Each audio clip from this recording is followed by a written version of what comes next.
On y est, la Coupe du Monde 2026 est sur le point de commencer et le prochain match de l'équipe de Suisse sera celui contre le Qatar, samedi à 21 h à Santa Clara.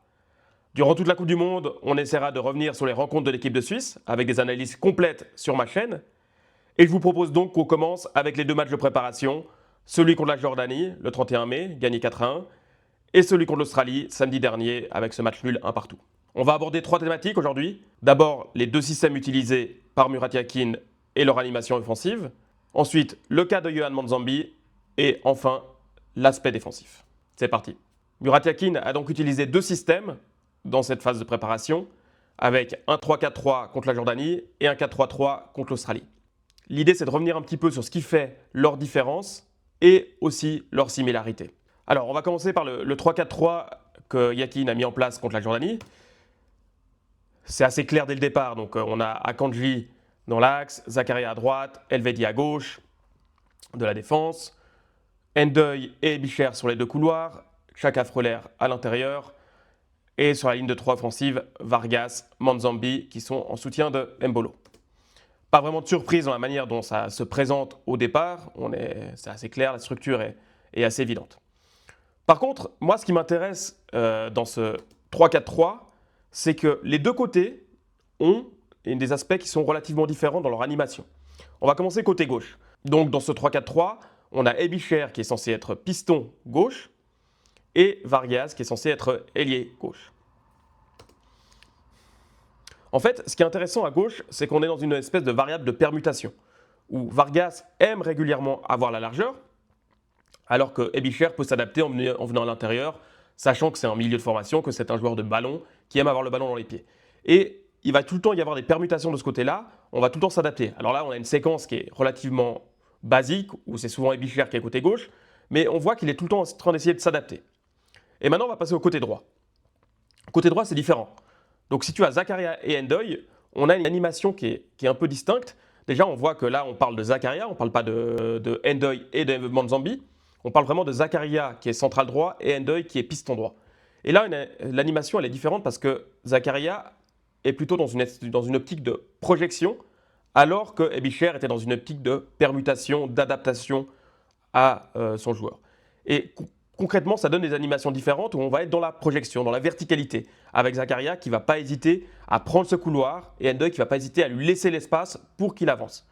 Et ça, c'est assez intéressant parce que c'est quand même deux côtés qui fonctionnent différemment. Là encore, côté droit, on voit avec Ndeuil qui ouvre le couloir pour Zakaria qui déborde vraiment comme un latéral ou comme un piston, on peut choisir, mais il a vraiment cette envie d'aller vers l'avant.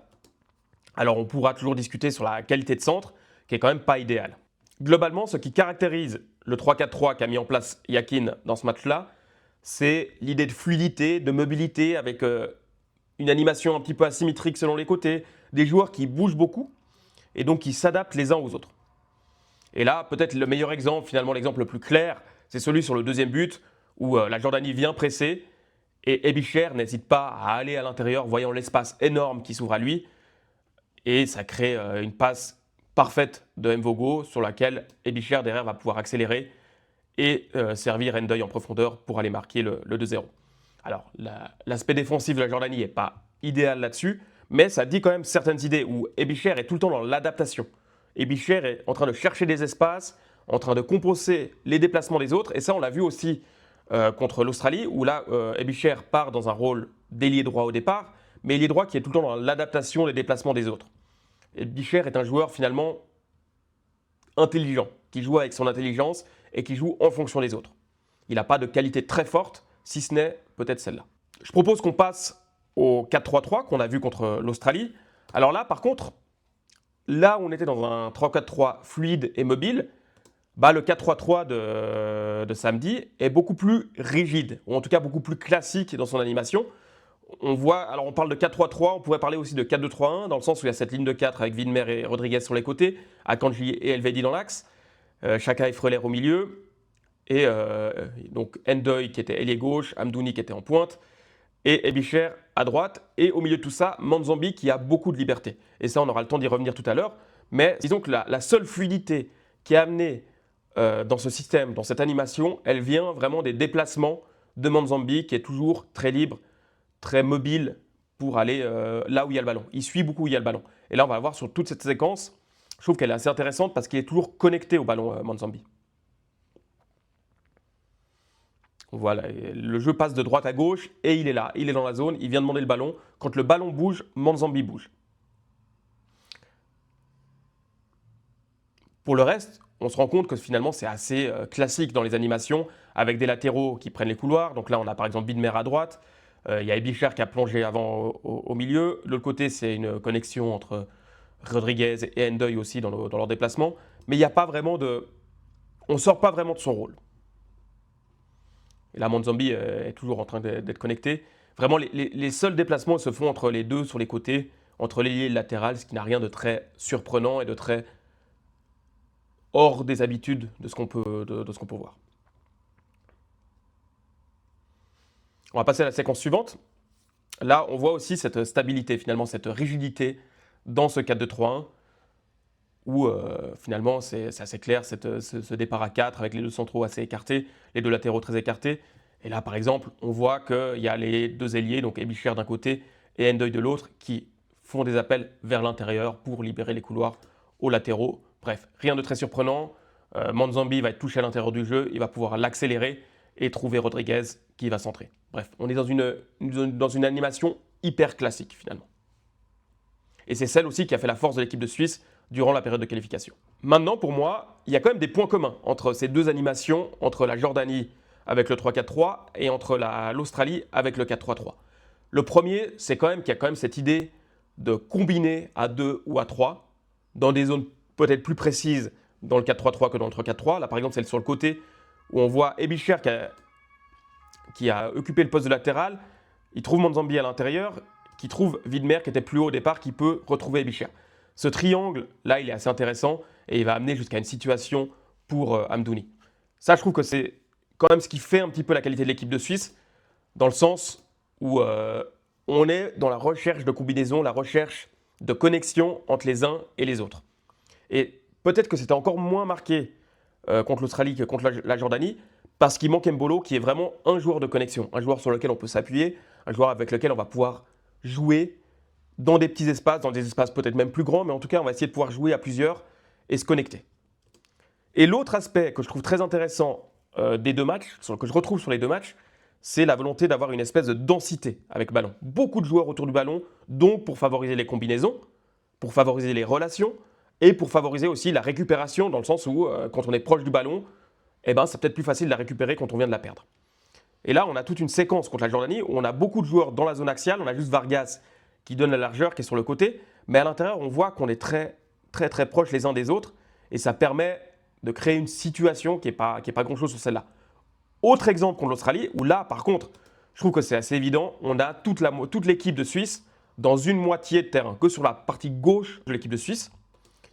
Il n'y a pas de largeur côté droit, elle va simplement être donnée un petit peu par là par Amdouni, puis par Widmer ensuite. Mais on voit vraiment cette volonté d'être proches les uns des autres, d'avoir beaucoup de connexions possibles autour du ballon, et donc de cette densité qui peut-être, je ne vais pas encore trop m'engager, me faire une des caractéristiques de l'équipe de Suisse. Et c'est ça qui permet là à Ndoye de trouver une passe, enfin trouver un espace pour faire un appel, et donc pour créer une occasion. Et enfin, pour moi, le dernier point commun, donc on a vu tout à l'heure le but de Ndoye contre la Jordanie, le deuxième but, le 2-0 avec la passe d'Ebicher. En fait, Ndoye, sur la ligne d'attaque, c'est vraiment le seul qui donne de la profondeur sur les deux matchs. Vargas contre la Jordanie est plus un joueur de pied qui va pouvoir accélérer ensuite, mais l'appel en profondeur, la course sur 5, 10, 15, 20 mètres, voire peut-être 30 ou 40 mètres, il n'y a que Ndoye qui l'a fait pour l'instant de cette équipe de Suisse. Et le but qui marque, il vient clairement de là. Et il y a d'autres occasions que je ne vais pas montrer là, mais qu'on pourrait mentionner, où Ndoye fait l'appel et il existe. Je propose maintenant qu'on passe à l'aspect de Yohan Manzambi. Alors, Yohan Manzambi, pour moi, sur ces deux matchs amicaux, c'est une des principales leçons des choix de Murat Yakin. Moi, j'identifie 3 leçons. La première leçon que j'identifie, c'est qu'il a été titulaire sur les deux matchs, donc dans les deux systèmes, et même quand Fabien Rieder était disponible, donc en l'occurrence sur le deuxième match contre l'Australie. Et pour moi, ça donne quand même des indications sur le rôle qu'il pourrait avoir sur la Coupe du Monde, et en tout cas sur le match contre le Qatar samedi prochain. Deuxième leçon, c'est la liberté qu'on lui accorde. On est prêt à mettre en place un système de jeu, une animation offensive, dans laquelle il est un petit peu déconnecté dans le sens où il peut faire un petit peu ce qu'il veut. Et avant de juste de lancer la séquence, je vous propose simplement qu'on regarde ces zones d'action, ces heatmaps, finalement là où les zones où il touche la balle sur les deux matchs, que ce soit contre la Jordanie à gauche, contre l'Australie à droite. Alors c'est pas très parlant, c'est pas très clair, mais on voit qu'il y a beaucoup de zones dans lesquelles il est actif, dans lesquelles il est touché. Et il n'y a pas une zone dans laquelle il est concentré, même s'il a un poste de numéro 8 peut-être sur le deuxième match et d'ailier droit intérieur sur le premier. Il est quand même actif dans beaucoup de zones différentes. Et là, je propose qu'on commence sur une séquence contre la Jordanie où là, il vient toucher le ballon à gauche. Alors très calme, il n'y a rien de spécial finalement, mais on voit qu'il est connecté au ballon. Et là, il va accélérer le jeu et il va bouger. Et ce qui est intéressant avec lui, c'est qu'il bouge pendant que le ballon bouge. Il va se connecter dans la zone où le ballon y est.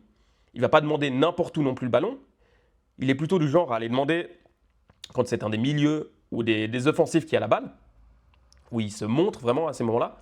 Pas forcément quand les défenseurs ont la balle, quand les latéraux ont la balle, sauf s'il est en effet excentré comme avant. Et là, on voit qu'il est touché de nouveau à l'intérieur, qu'il va pouvoir accélérer et être dans la créativité. Et c'est ça sans doute le plus intéressant avec Monzambi finalement, la première leçon, c'est que c'est une variable d'accélération pour l'équipe de Suisse. Quand il touche la balle, comme sur cette séquence-là, le jeu est accéléré. En un contrôle, il se met vers l'avant, un contrôle, un contre un, il se met vers l'avant et le jeu est accéléré. Et on peut le trouver dans beaucoup de séquences comme ça. Là, sur le contrôle, prise de balle, il se met vers l'avant, il donne du rythme à l'action. Ça change quand même l'aspect, la dynamique de cette attaque suisse. C'est quand même très intéressant. Et puis aussi, forcément, c'est une variable de créativité. Alors là, rien de particulier, mais juste le fait qu'il y ait cette prise de balle, il va vers l'avant, il court vers l'avant avec le ballon, il a des décals Ricardo Rodriguez qui centre. Ok, c'est pas parfait, mais ça change. Ça change quand même la donne. Et là, créativité, la passe dans les 16 mètres, alors il y aura un hors-jeu sur cette action pour Vargas, ou le tir, là, 4-5 touches pour se mettre en position, pour tirer, pour toucher le poteau. Ma conclusion sur Yohan Monzambi, c'est que pour moi, aujourd'hui, ça me paraît complètement impossible de ne pas l'imaginer dans le 11 de départ, dans le 11 de base de l'équipe de Suisse.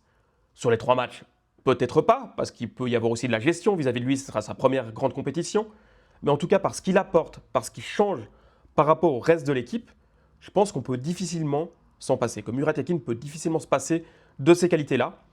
On voit le rythme qu'il vient donner, la capacité d'accélération. Alors j'ai entendu des débats comme quoi Yakin préfère l'avoir sur le banc pour que justement qu'il change la dynamique d'un match sur 30-40 minutes. Mais quand tu es un joueur de cette qualité-là, et on l'a vu toute la saison en Europa League, notamment avec Freiburg, en Bundesliga avec Freiburg, qui est capable de changer une action, quand même, il n'y en a pas beaucoup des joueurs en équipe de Suisse qui sont capables de changer une action, ça me paraît quand même très difficile de s'en passer et d'imaginer Murat Yakin et l'équipe de Suisse faire sans lui, en tout cas sur les matchs importants, sur les matchs qui comptent dans cette Coupe du Monde. Maintenant, je vais passer sur un aspect qui me gêne un petit peu sur ces 2 matchs de l'équipe de Suisse, c'est l'aspect défensif. Alors, il y a beaucoup à dire sur le comportement défensif d'un Kandji, d'un Elvedi, de ces joueurs-là finalement qui sont rarement finalement exemplaires dans les matchs amicaux, et c'est pas nouveau. Mais au-delà de ça, moi c'est plutôt le pressing, la façon dont la Suisse va presser. Je trouve qu'il y a quand même des questions à se poser. Je propose qu'on commence par le but que la Suisse prend contre la Jordanie. Il y a 3-0, j'accepte les circonstances atténuantes, mais on voit que le placement ne va pas, qu'au départ de l'action, il y a beaucoup de passivité, un manque d'intensité qui est flagrant. Et le fait d'encaisser un but comme ça pourrait être anecdotique, mais on voit que finalement, ça ne l'est pas. Peut-être, avant de commencer, il faut évoquer ce que la Suisse veut faire sans ballon, le pressing qu'elle veut mettre en place. Et c'est quelque chose qui est finalement très orienté individuel, où il y a quand même l'idée d'enfermer l'adversaire d'un côté. Là, on voit sur le départ de cette séquence beaucoup d'orientation individuelle de certains joueurs et vraiment un Vargas qui vient très à l'intérieur. Donc ça prouve qu'il y a quand même l'idée d'orienter sur la partie droite du terrain pour l'équipe de Suisse. Mais là, dans les duels, il y a quand même beaucoup de passivité. Il y a une première petite récupération, mais qui n'est pas suivie. Et ça repart, on peut éliminer. Et finalement, la passe n'est pas bien mise. Et donc, la Suisse récupère la balle. C'est quand même pas très sûr. Là, peut-être un autre exemple, en tout début de match contre la Jordanie, où on voit vraiment ce que la Suisse veut faire. Et là, c'est bien fait, parce qu'il y a cette orientation individuelle, et parce qu'il y a cette coordination dans les courses, et cette intensité dans les courses, qui fait qu'on arrive bien à enfermer l'équipe de Jordanie. et il va y avoir récupération de la part de l'équipe de Suisse. Maintenant, on va passer au but qui fâche. C'est le but donc contre l'Australie, celui qui cause le 1-1. On ne peut pas dire que la Suisse n'est pas dedans parce qu'elle est en train de mener largement au score. Non, le match est encore tout à fait ouvert. Alors on avait bien vu dans ce match contre l'Australie que l'attitude n'était pas forcément exemplaire de la part de l'équipe nationale et peut-être que les mots de Granit Xhaka après le match en disent beaucoup aussi. Mais je trouve que ce pressing symbolise bien ce qui ne va pas au niveau du pressing de l'équipe de Suisse et à la fois le manque d'intensité et le manque de coordination et des choix tactiques qui peuvent être discutables. Donc, on comprend l'orientation individuelle qui me paraît assez logique, on essaie d'orienter d'un côté, mais là où moi je suis gêné, c'est dans l'orientation individuelle, le fait de vouloir jouer presque en 1 contre 1 au niveau des défenseurs et des milieux.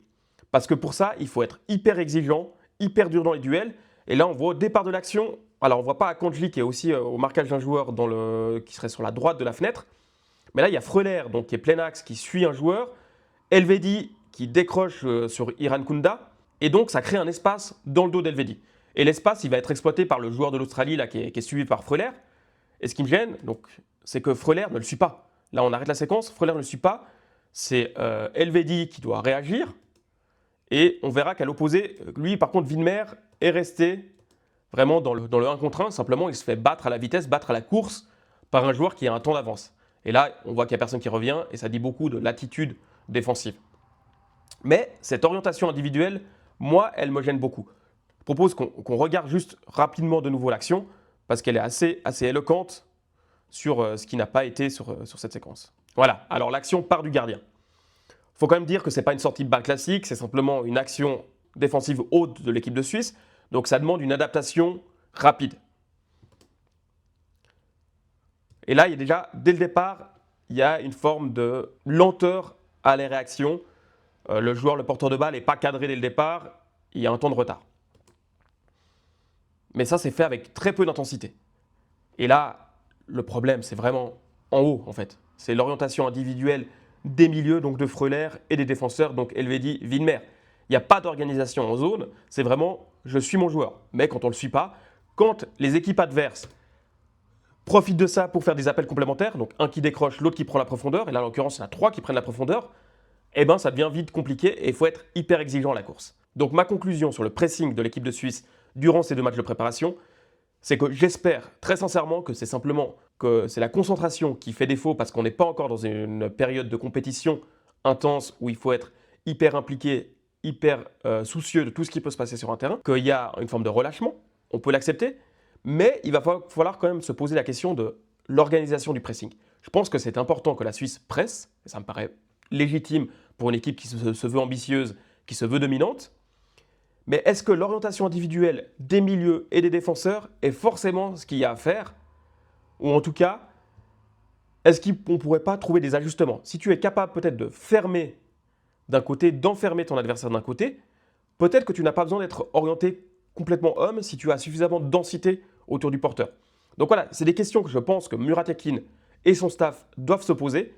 Et c'est des questions sur lesquelles on sera hyper intransigeant sur les premiers matchs, sachant que l'adversité est relativement faible pour l'équipe de Suisse, en tout cas sur le papier, avec le Qatar, avec la Bosnie et avec le Canada. Voilà, je vous remercie de m'avoir suivi pour cette première vidéo. N'hésitez pas à faire vos retours, à me suivre sur les réseaux sociaux également. On va avoir beaucoup d'analyses durant cette période de Coupe du Monde. On va suivre particulièrement l'équipe de Suisse. On tente aussi de nouveaux formats comme celui-ci. J'espère qu'il peut vous plaire et n'hésitez pas à me donner vos retours. Allez, à bientôt!